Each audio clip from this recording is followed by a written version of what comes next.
வணக்கம் நண்பர்களே, Ammu win life YouTube சேனலில் ஆன்மீக பதிவில் பூஜை அறையில் தீபம் ஏற்றலாம் வாங்க இன்றைய பதிவை பார்க்கலாம்.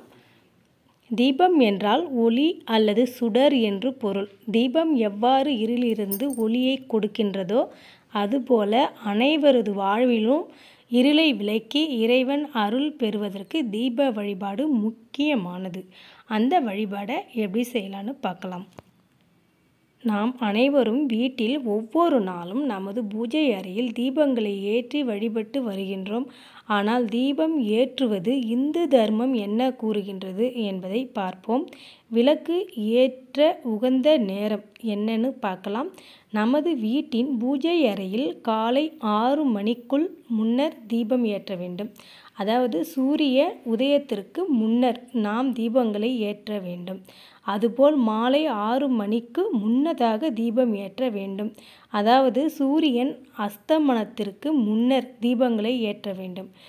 எல்லாவற்றையும் விட சிறந்த நேரம் பிரம்ம முகூர்த்தம் என்றது சாஸ்திரங்கள். எத்தனை முகங்களுடைய விளக்கு ஏற்ற வேண்டும் என்றதை பார்க்கலாம். பூஜை அறையில் விளக்கு ஏற்றினாலே சிறப்புங்க. இருப்பினும் எத்தனை முகங்கள் ஏற்றினால் என்ன நன்மை என்றும் தெளிவாக பார்க்கலாம். ஒற்றை முகம் ஒரு திரி அது ஏற்றும் தீபம் ஏற்றினால் நன்மையான பலன்களை மிக மத்தியமாகவும் குறைவாகவும் கொடுக்கும். 2 முகம் குடும்பத்தில் ஒற்றுமை ஏற்படுத்தும். 3 முகம் ஏற்றினால் குழந்தைகள் புத்திரர்கள் பேரர்கள் என புத்திர சம்பந்தப்பட்ட இன்பங்களை பெற்று தரும். 4 முகம் தீபம் ஏற்றினால் மாடு மனை வீடு வாசல் என்று அஷ்டலட்சுமிகளின் அருளோடு நமக்கு செல்வத்தை தரும்.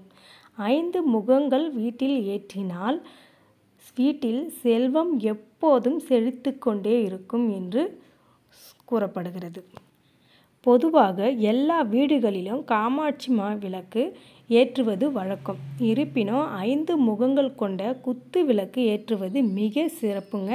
ஆனால் குத்து விளக்கை ஜோடியாக ஏற்ற வேண்டும். அதோட ஒற்றை விளக்கு ஏற்றுவதை விட 2ற்கு மேற்பட்ட தீபங்களை ஏற்றுவது நன்மை தரும். எனவே காமாட்சி விளக்குடன் சேர்த்து 4 சிறு சிறு விளக்குகளை நாம் ஏற்றி கொள்ளலாம். எந்த திசையில் தீபம் ஏற்ற வேண்டும் என்பதையும் பார்க்கலாம். விளக்கு எந்த பக்கம் பார்க்கிறதோ அதுவே திசையாகும். தீபச் சுடருக்கு திசை இல்லை. எனவே விளக்கு கிழக்கு திசை பார்க்க தீபம் ஏற்றினால் துன்பம் அனைத்தும் நீங்கும். மேற்கு திசை கடன் நீங்கி தோஷங்களை நீக்கும். வடக்கு திசை ஏற்றினால் செல்வம் அறிவு ஞானம் என்பனவற்றை வழங்கும். தெற்கு திசை நோக்கி தீபங்கள் ஏற்றக்கூடாது என்பது சொல்லப்படுது. இந்த பதிவில் பூஜை அறையில் தீபம் ஏற்றலாம் வாங்கன்னு சொல்லியிருக்கேன்.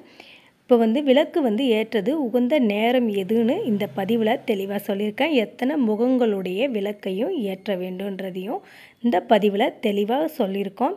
எந்த திசையில் தீபம் ஏற்ற வேண்டும் என்பதையும் தெளிவாக சொல்லியிருக்கேன். இந்த வீடியோ உங்களுக்கு ரொம்ப ரொம்ப உபயோகமாக இருக்கும்னு நான் நினைக்கிறேன். இந்த வீடியோ பிடிச்சிருந்தா லைக் கொடுத்துருங்க. இந்த வீடியோவை நிறைய பேருக்கு ஷேர் பண்ணுங்கள். இந்த மாதிரி ஆன்மீக தகவலை நீங்களும் தெரிஞ்சுக்கணுன்னா அம்மு வின் லைஃப் சேனலை உடனே சப்ஸ்கிரைப் பண்ணலைன்னா சப்ஸ்கிரைப் பண்ணி பெல் ஐக்கான் கிளிக் பண்ணி ஆள் கொடுத்து பெல் ஐக்கானை கிளிக் பண்ணி ஆள் கொடுத்துருங்க. அனைவரும் இந்த பதிவை பார்த்து பயன்பெறுங்க. இந்த பதிவை பார்க்குற அனைவருக்கும் மகாலட்சுமி கடாட்சம் நிறைந்திருக்கட்டும். இந்த பதிவை பார்க்குற அனைவரும் வளமுடன் வாழ்க. நன்றி, வணக்கம்.